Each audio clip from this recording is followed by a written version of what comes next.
Hi guys, my name is Vikas and today I'm going to show an easy way to give your vehicle a glossy finish and protect it from dullness and corrosion. Let's start with a little cleaning. Grab a clean dry cloth and wipe the surface you're working on to remove any dust or grime. Once done, grab a damp cloth and the Motomax Bike and Car Cream Polish. I really like this product because it has a creamy consistency that makes it easy to apply and buff. Apply the cream onto the surface in a circular motion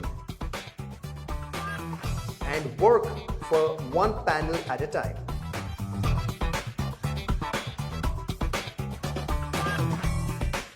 Once you've applied it to all surfaces, give it about 10 minutes to haze. Then grab a clean dry cloth and wipe off any residual powder using one side. Flip the cloth and use the other side to gently buff the surface like this. As you can see, your car is left with a nice smooth finish and an enviable gloss. The best part about this product is that it is multi-purpose. It can get rid of oxidized dull layers of paint, minor scratches and stubborn grease stains.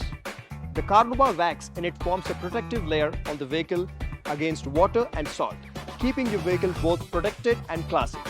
There you have it guys, give your car some well-deserved TLC and an attractive glossy finish with just a few easy steps.